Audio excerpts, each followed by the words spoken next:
Бажаю міцного здоров'я, друзі! А у цьому відео я вам розповім, чим зараз потрібно підживити томати, щоб усі помідори почали вже набирати свій сортовий окрас, почали дозрівати, набирати цукор, ставали смачними, і щоб ми вже швиденько почали їсти свій врожай, який вже висить в нас на кущах томатів, але не хоче дозрівати.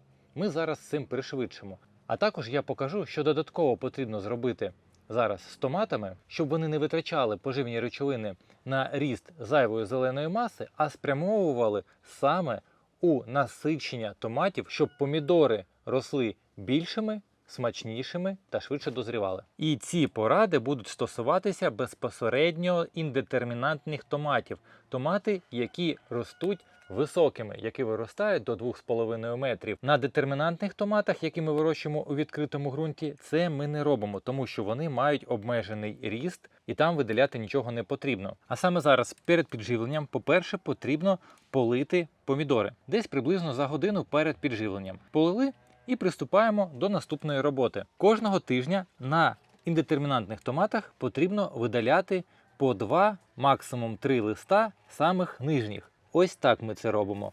Поближче до стовбура ми їх відрізаємо. Один листок, тут у нас ще один листочок. І я на цих томатах видалю 3 листка. Щоб знизу трошечки освітлити, зробити нормальне провітрювання, щоб сонячні промені попадали і на помідори. Але коли у нижній гроні ще не сформувалися усі помідори, в мене вже всі вони оцвілися і сформувалися, ми вище не видаляємо, тому що якраз за зав'язування плодів відповідають ось це листя, яке росте поруч з помідорами. Коли вже всі квітки оцвілися, зав'язалися помідори, можемо продовжувати обрізати вище. Це провокує наростання нової зеленої маси зверху, а також тут ми покращуємо провітрювання, а це сприятиме профілактиці захворювань. Ну і звичайно, самі нижні помідори почнуть швидше дозрівати, тому що буде попадати вже тут і сонячні промені на ці помідори. Але видаляємо не більше 3 листів, інакше це буде стрес для рослини, і вона може почати скидати ось ці верхні квітки. Я вирощую томати у теплиці у 2 стовбури, залишав 1 пасинок. Відео про те, який пасинок слід залишати, залишу у правому верхньому куточку. Я про це розповідав. А всі інші пасинки обов'язково потрібно видаляти, тому що саме вони тягнуть на себе дуже багато поживних речовин. На них також утворюються квітки, на них також можна зібрати врожай. Але якщо у вас коротке літо і в вересні вже прохолодно, то врожай на них ви не отримаєте, тому що помідорам потрібно багато часу. І всі пасинки потрібно видаляти. Якщо ви живете у теплих краях, де літо починається дуже рано і тепло у вас до самої осені, то можна залишити і 3 пасинки, щоб зібрати більше врожаю. Але я живу у Харківській області, мені вистачає 2 стовбури, щоб якраз на кожному з них зав'язалося по 8 грон, які до вересня якраз повністю повизрівають, і я заберу весь врожай з цих кущів. Нічого зеленого не залишиться. А все ось таке ми видаляємо, тому що це буде на себе тягнути поживні речовини з добрив, які ми зараз будемо з вами вносити. Також не забуваємо підв'язувати. Якщо вже томати підросли, ми беремо і обкручуємо їх. Ось таким чином. Неважливо по часовій стрільці або проти. Головне, щоб вони трималися. Тому що потім тут буде врожай, і цей дріт допоможе не відламатися стовбуру. Ну а для підживлення томатів у такій фазі росту я буду використовувати добрива, які не містять азот. Або якщо він там є, але в дуже малій дозі. Це гумат. Краще за все використовуйте гумат калію. Це не реклама, я навіть більше скажу.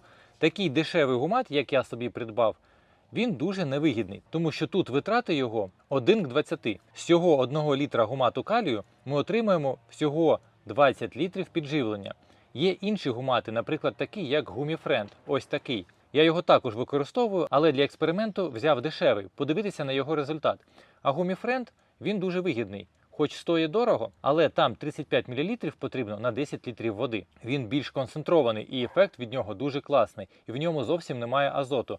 А ось цьому дешевому Трішечки азоту є. А азот на томатах може визвати жирування. Це такий стан томатів, коли вони починають потужно рости догори, збільшується у них листя, збільшується стовбур, а квітки, які утворилися на томатах, починають відпадати. Тому азотні добрива ми вже не використовуємо на томатах, тільки фосфорні, калійні. Тут ще є додатково макро та мікроелементи і біологічно активні речовини. Перед підживленням перемішуємо обов'язково, тому що на дні буває осад, особливо у дуже концентрованих гуматах калію. І використовуйте саме гумат калію, а не гумат натрію. Гумат натрію менш концентрований і менш ефективний. На 10 літрів води нам знадобиться півлітра. Я вже півлітра використав, і в мене тут залишилося якраз півлітра. Повністю все виливаю.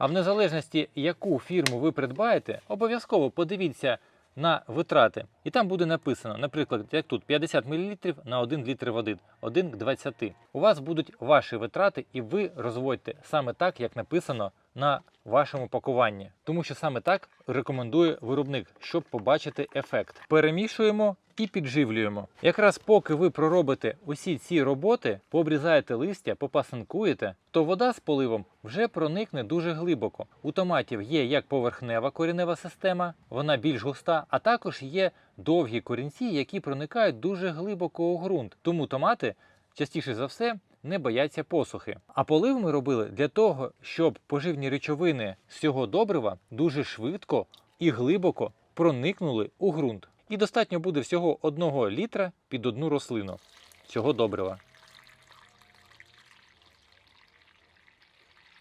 В мене під томатами є невеличкі поглиблення, тому вода не розтікається, а всмоктується у ґрунт саме в тому місці, де знаходиться більша частина кореневої системи. А тут в мене лежить агротканина, яку я використовую для того, щоб не росли бур'яни і щоб було мульчування, притінення ґрунту, щоб ґрунт не вивітрювався і дуже не пересихав. А якщо хочете дізнаватися більше корисної інформації, то заходьте до мене у TikTok на прямі трансляції, які я проводжу кожного дня. Посилання на мій TikTok буде під цим відео. На прямих трансляціях ви зможете вживу задати мені питання, на які я вам швидко відповім. І таке підживлення потрібно робити на томатах 1 раз на 2 тижні, навіть під час плодоношення. Тому що саме завдяки калію і макро та мікроелементам, які знаходяться у цьому добриві, помідори почнуть швидше визрівати, швидше набирати свій природний окрас, а також будуть набирати цукор. Вони будуть не кислі, а смачні. Тому, друзі, якщо інформація з цього відео для вас була корисна, обов'язково поставте лайк, не забудьте поділитися цим відео з друзями, а також підписуйтесь на мій канал, щоб не пропускати вихід нових відео. Я вам бажаю вдалого дня і зустрінемось у наступних відео.